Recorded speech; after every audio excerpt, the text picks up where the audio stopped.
Wassalatu wassalamu ala rasulillah wa ala alihi wa sahbihi wa mawala wa la hawla wa la quwwata illa billah amma ba'du. Ngasanipun Bapak Ibu para tamu undangan yang kula hormati, mempelai kedua yang berbahagia, Bapak saksi kekalih yang kula hormati, Bapak Kapolres Desa Bandengan yang kula hormati. Upacara kali pun teman kali wonten saat yang berbahagia menika ingkang mugi mawon dari kita laksanakan kita purwakan sarengan kali wawasan umur kita mugi-mugi akan pun teman kali tansah pikantuk berkah rahmat saretanipun Allah satu masa dan bermanfaat maslahah menghantarkan teman kali itu menuju balik yang sakinah mawaddah warahmah. Amin Allahumma amin ala hadhihi niyah wa kullu niyatin sholihah. Al-Fatihah. A'udzu billahi minasyaitonir rajim. Bismillahirrahmanirrahim. Alhamdulillahirabbil alamin. Arrahmanir rahim. Maliki yaumiddin. Iyyaka na'budu wa iyyaka nasta'in. Ihdinas siratal mustaqim. Siratal ladzina an'amta 'alaihim ghairil maghdubi 'alaihim waladdallin. Rabbi firli wa li walidayya. Salajengipun dumateng Mas Muhammad Mahfud Rahman. Mas kawinnya apa Mas? Uang pinten? 11.000. Maka diserahkan berdiri Mas. Ayo berhadapan. Serahkan Mas. Keluarga Mas. Ini sini Mas kawin saya. Yuk.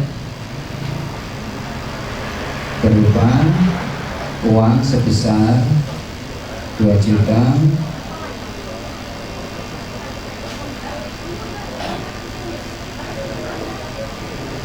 Saya serahkan. Mohon diterima. Ya, saya terima Mas kawinnya. Terima kasih. Bon ditambi dilepas Mas. Kena masih jejeluk nek Mas. Nek ditopos ya. Tak kena culno lah. Terus dikeke cek digundeli wae.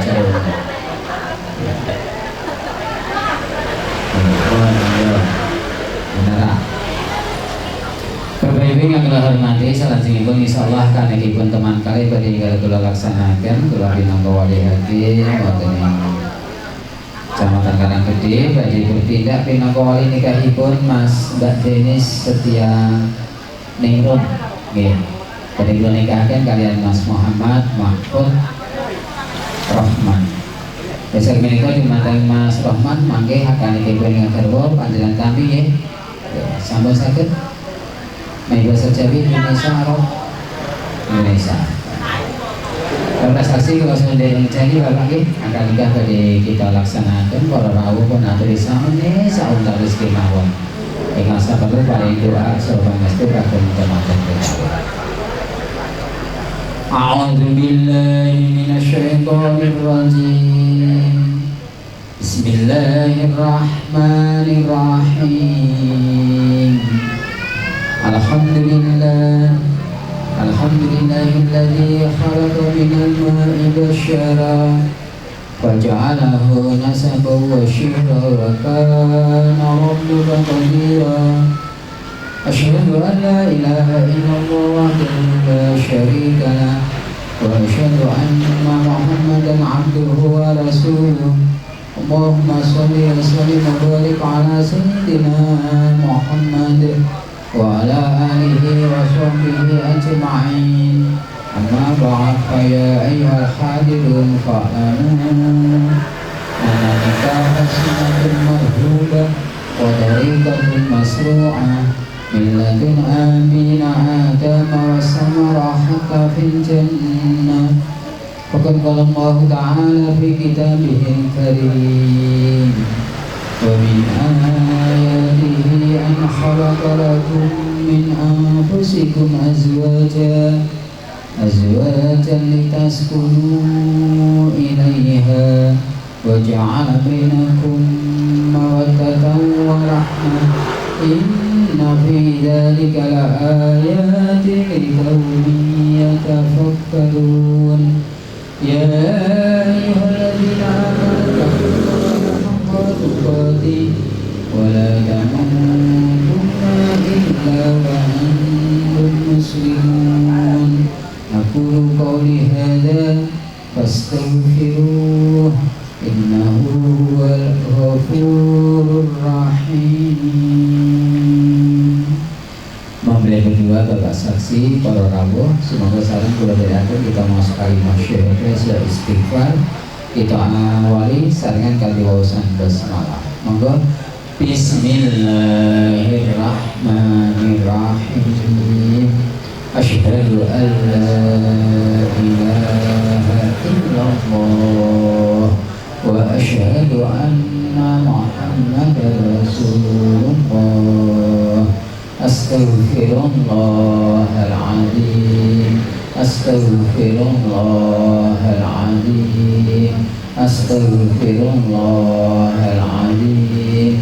Innallaha ghafurur rahim. A'udzu billahi minasyaitonir rajim. Bismillahirrahmanirrahim. Ya ahi Muhammad Mahfud Rahman, usikum nafsi bitaqwallah zalika alama amarallahu ta'ala bihi min imsakin bi ma'rufin aw tasrihin bi ihsan. Bismillahirrahmanirrahim. Ya saudara Muhammad Mahfud Rahman, saya nikahkan dan saya kawinkan kepada engkau Denis Tianingrum binti Bapak Tarmono untuk Anda sendiri dengan mas kawin uang Rp2.311.000 yang telah Anda bayar tunai. Saya terima nikah dan kawinnya Denis Tianingrum binti Tarmono dengan mas kawin tersebut dengan mas kawin uang sebesar Rp2.311.000 dibayar tunai. Itu adalah saksi sah. Alhamdulillahirabbil alamin. Barakallahu laka wa baraka alaika wa jama'a bainakuma bi khair. Amin ya mujibas sa'ilin. A'udzu billahi minasyaitonir rajim. Bismillahirrahmanirrahim. Allahumma shalli wa sallim wa barik ala sayyidina Muhammad wa ala ali sayyidina Muhammad sayyidil awwalin wal akhirin wa sallim wa radiyallahu tabaraka wa ta'ala an kulli sahabati rasulillahi ajma'in. Alhamdulillahi rabbil alamin. Hamdan syakirin, hamdan na'imin, hamdan wafi ni'amahu wa yukafi mazidah. Ya Rabbana lakal hamdu kama yanbaghi li jalali wajhikal karim wa 'azimi sultanik. Allahumma barik lahuma fi aqdihima. Allahumma barik lahuma fi zawjatihima. Allahumma barik lahuma fi arusainihima. Allahumma barik lahuma fi rizqihima. Allahumma barik lahuma fi hayatihima. Allahumma barik lahuma fi awladihima wa dzurriyyatihima. Allahumma barik lahuma fi kulli umurihima min umuri dini wa dunya wal akhirah. Allahumma alif baina Muhammad Mahfud Rahman wa Dani Setianingrum kama alafta baina Adam wa Hawa wa alif bainahuma kama alafta baina Yusuf wa Zulaikha wa alif bainahuma kama alafta baina Ibrahim wa Sarah alif bainahuma kama alafta baina nabiyyina Muhammadin sallallahu alaihi wasallam wa sayyidatina Khadijatul Kubra. Allahumma jma' bainahuma fi sa'adatin wa raha warzuq lahuma dzurriyyatan shalihatan nafi'atan minal banati wal aulad waj'al bainahuma sakinatan mawaddatan wa rahmah. Rabbana hab lana min azwajina wa dhurriyyatina qurrata a'yun waj'alna lil muttaqina imama. Rabbi habli minas sholihin Rabbi ij'alni muqima sholati wa min dhurriyyati rabbana wa taqabbal du'a. Rabbana atina fid dunya hasanah wa fil akhirati hasanah wa qina adzaban nar wa adkhilna jannata ma'al abrar ya aziz ya ghafar ya rabbal alamin. Wassallallahu ala sayyidina Muhammadin nabiyil ummi wa ala alihi wa sahbihi wa baraka wasallam. Subhana rabbika rabbil izzati amma yasifun wa salamun alal mursalin walhamdulillahi rabbil alamin. Bapak Ibu yang kula hormati, alhamdulillah kaniki-pun memulai berdua sampun kalaksanaken kanjeng-kanjeng menika Mas Mahfud kalian Mbak Denis panjenengan mulai saat menika sampun sampun resmi dados pasangan suami istri. Alhamdulillah. Mugi-mugi dados keluarga ingkang sakinah mawaddah warahmah, ingkang kaparingan putra putri keturunan yang sholih sholihah, rezeki ingkang melimpah ruah halal barokah. Amin Allahumma amin. Mas Mahfud nika wonten sekon taklik isinipun janji prasetya panjenengan dhateng garwanipun. Sekon taklikipun badhe dipun waos rumiyin napa cukup ditandatangani? Ada mana? Betul diwaca. Waca dia, monggo. Diwaca. Disemak enggak? Ya, silakan. Dibaca yang keras. Dari paling atas sikap taklik. Ayo. Sikap taklik. Bismillahirrahmanirrahim. Pada hari ini Senin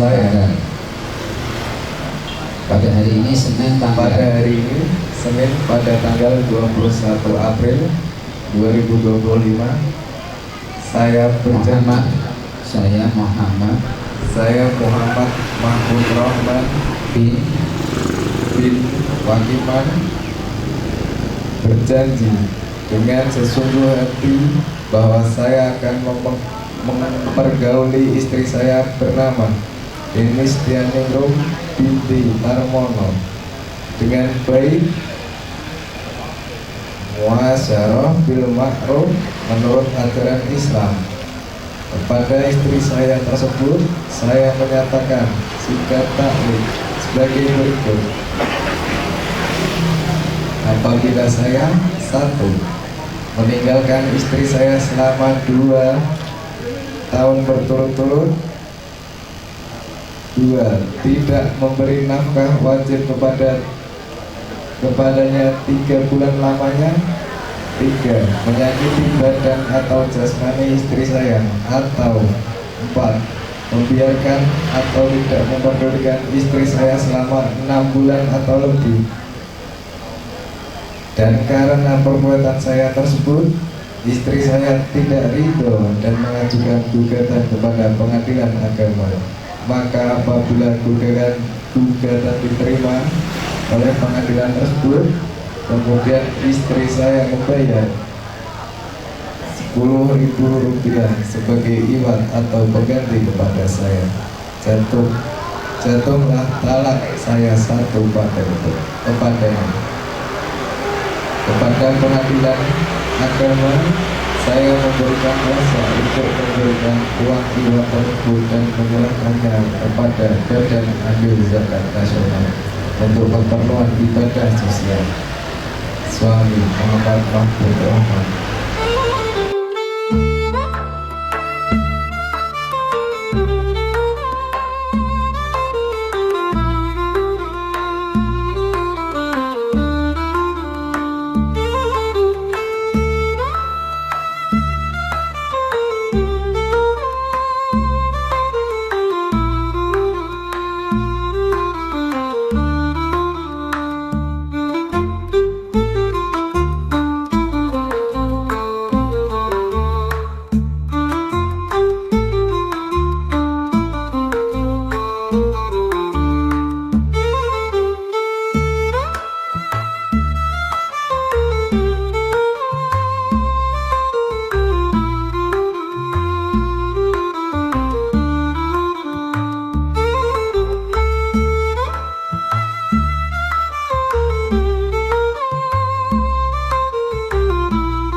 manuka maling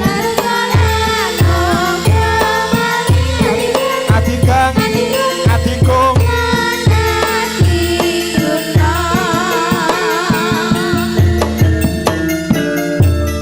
padha elinga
salur datan ana padhote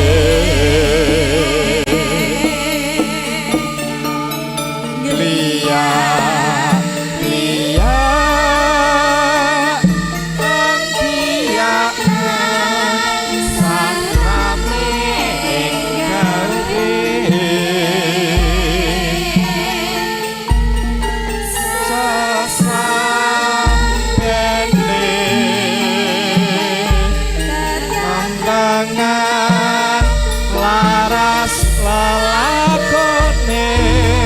laras lalakone monggo kae wanci ngunduh ning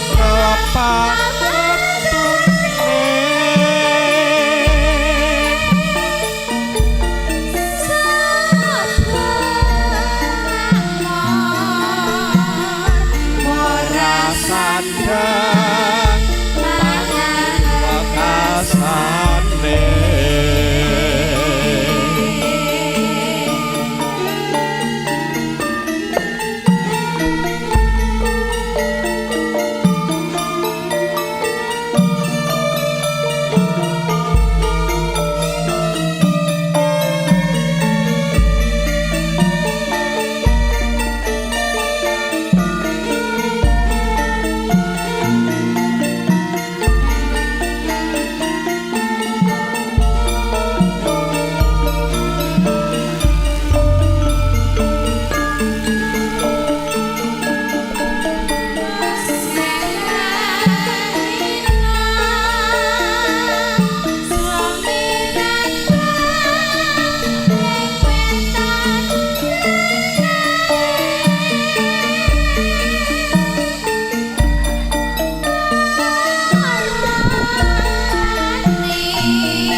bisa nganti rong tumurun anak putu.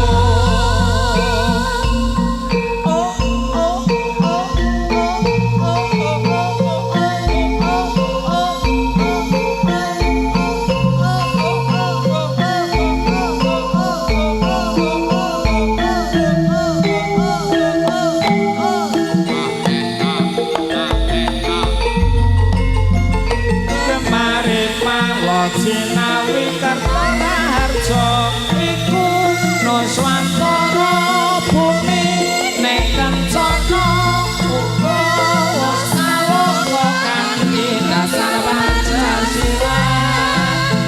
Alase isine iku kabeh dadi titipane anak putu.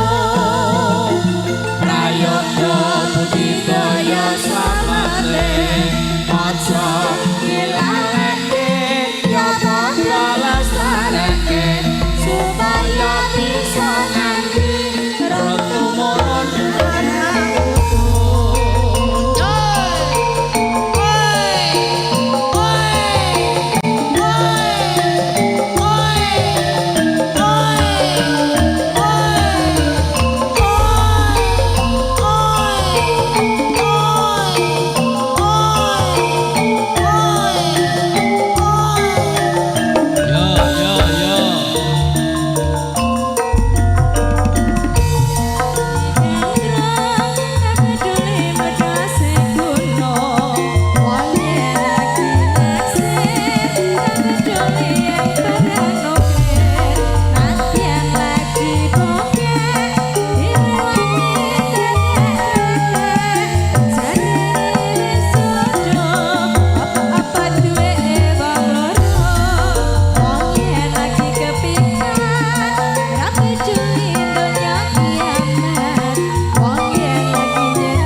Irung bangir duweke sapa dik? Irung bangir duwekmu.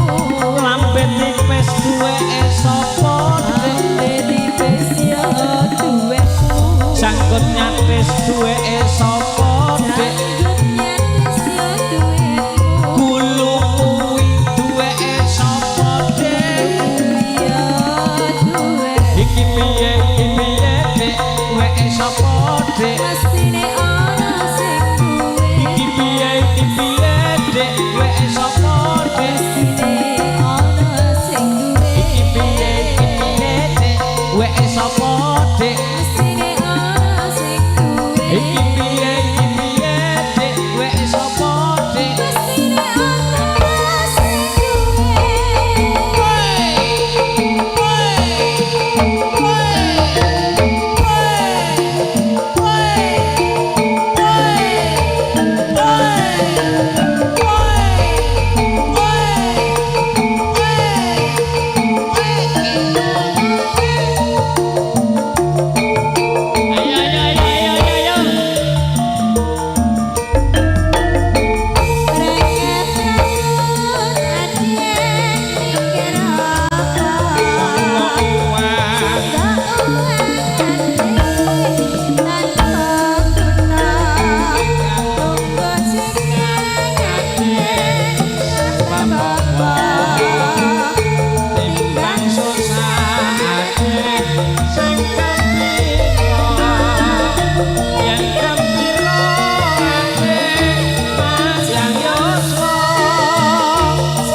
Nuwun sangya para pepundhen para tresna sasmita cetha ingkang sampun kawula tampi saking para pangarsaning parigyan.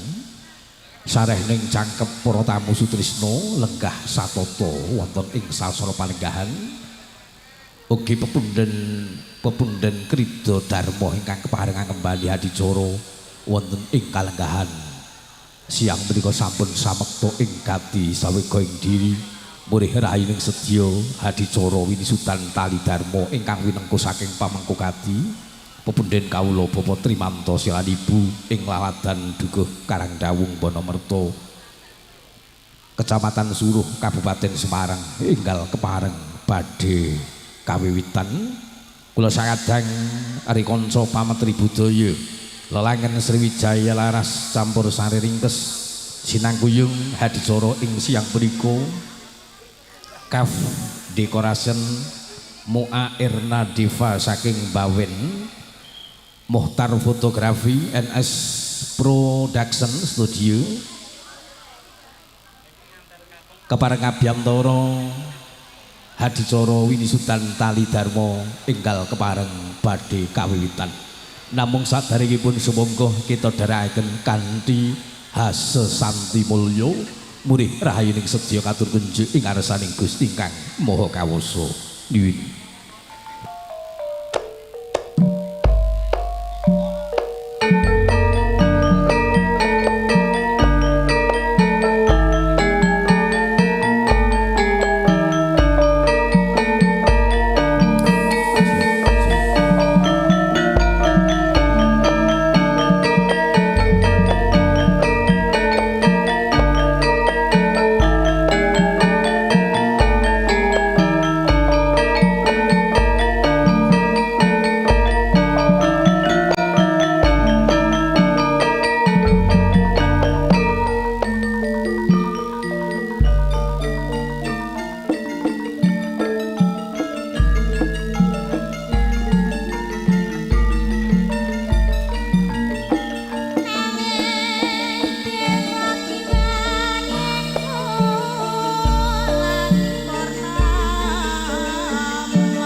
Kanthi hasesanti hening niskala mugi sih wilasaning Gusti kang murbeng bawana sumandha mring handika sadaya saking penengkah sutrisna dalasan kawula kiden marwakani hatur sawetawis para tamu kanthi keparengaturaken waosan bismillahirrahmanirrahim. Assalamualaikum warahmatullahi wabarakatuh.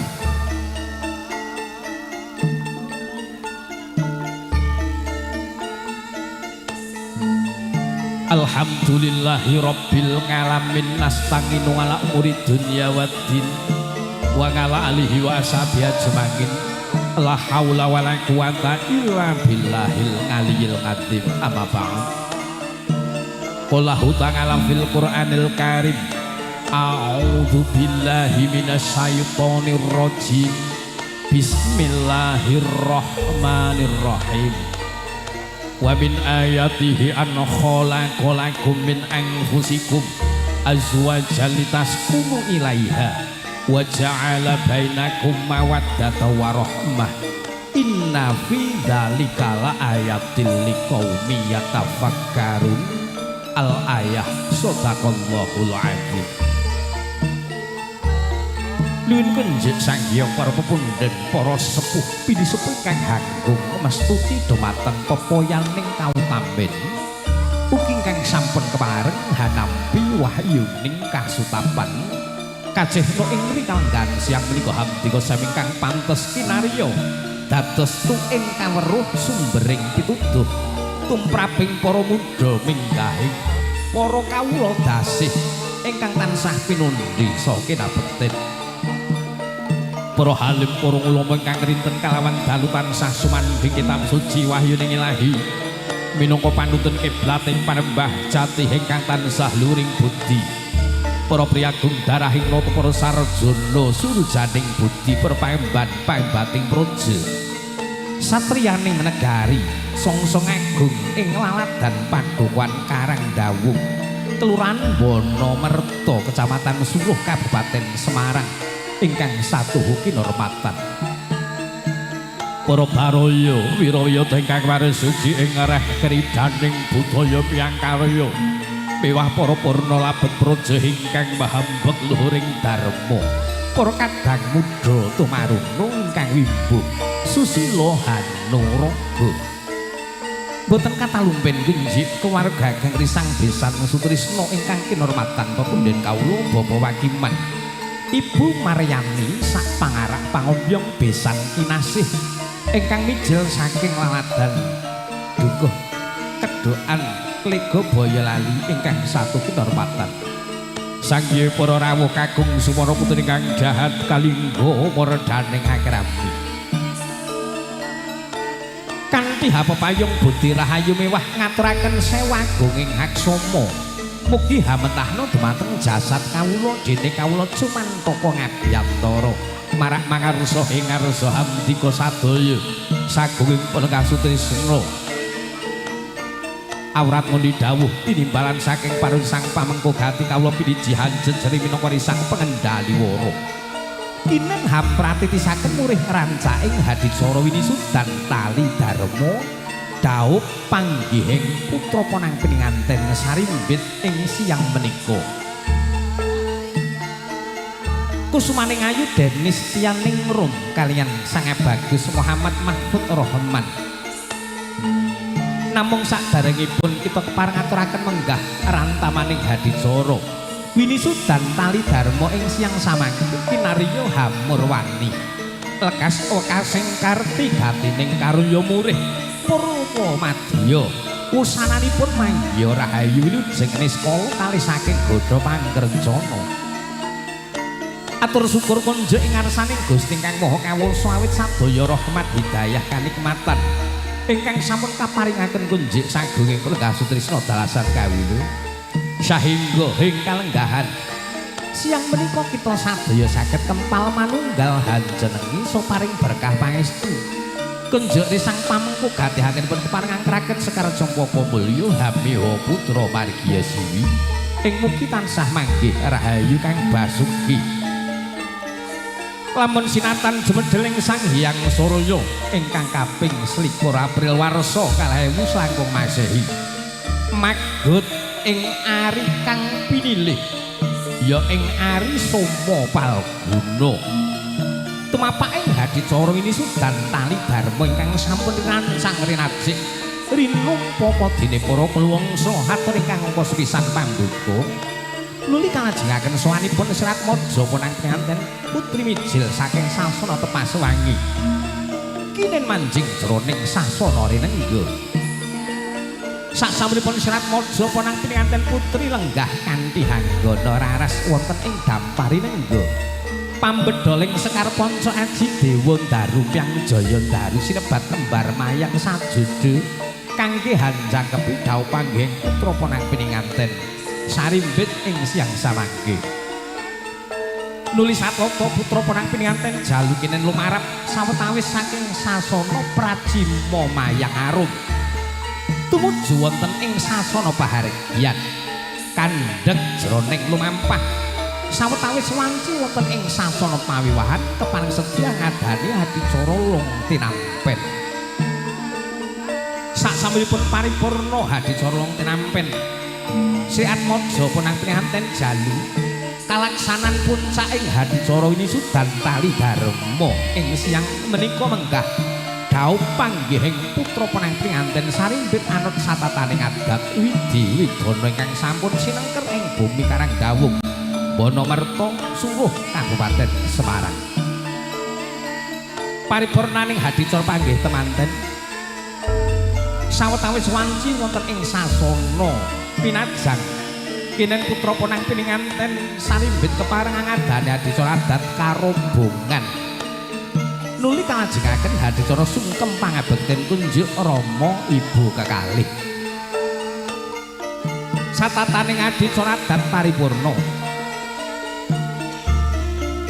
kinen lumarap sawetawis risang pamengku gati tumuju wonten ing sasana Pandayawara kinen sawetawis kepareng ngaturaken lenggah wedaring tata cara atur pambagyayana menggah rawuhipun para tamu sutrisna sak paripurnaning ingkang samangke sowanipun risang Suba Manggala kinen keparengan cekaraken putra ponang pininganten sarimbit saking sasana pinajang tumuju ing sasana Panti Busana ngadani kirab ingkang angka sepisan kirab Kanarindran sasampunipun paripurna anggenipun santen busana adicara ingkang angka kalih menggah kirab kasatriyan tumuju wonten ing sasana Renggasana Siratmaja ponang pininganten sarimbit kalenggahaken sawetawis nuli kabedol tumuju wonten ing sangajipun wisma paripawiwahan saderengipun adicara Hastungkara Pandonga ingkang kepareng badhe kaimami pepundhen kawula Bapak Kyai Almonawar. Mekaten para tamu rantamaning hadicara Sudan Tali Dharma ingkang winengku saking pamengku gatipun den kawula Bapak Trimanto Ibu Setyorini sakluwungsa siang menika kepareng badhe kalampahan mugi handika sadaya pinaranggah kanthi madukane kekalih ngantos paripurnaning hadicara wonten ing siang sawangi sembah wiwit.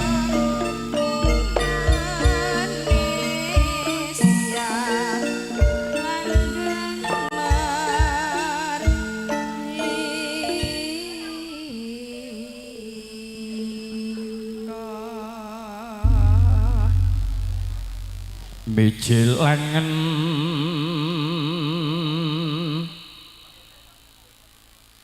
nira sang naharamati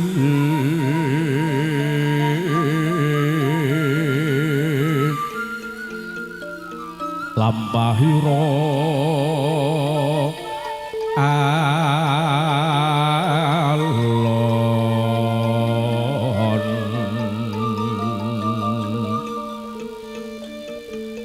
mijil langen nira sang naharapati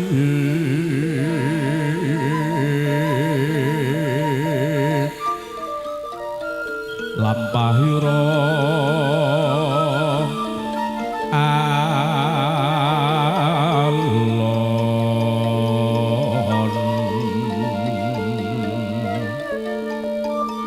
kinarepeng percaya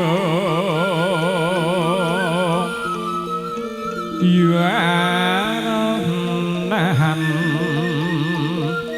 nira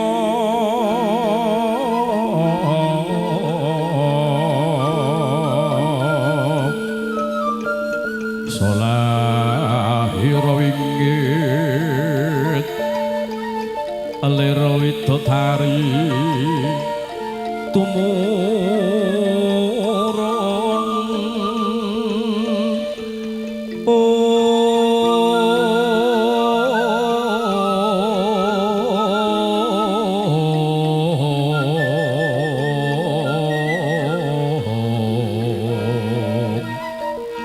lera widodari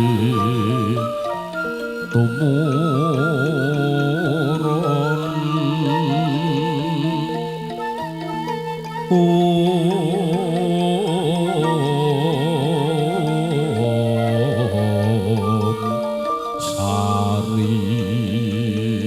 sari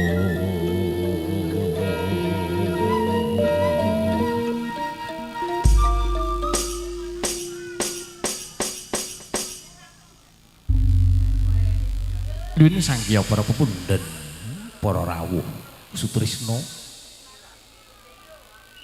Cecalaning saking para pangarsaning pahargyan sarehning sampun jangkep sadaya.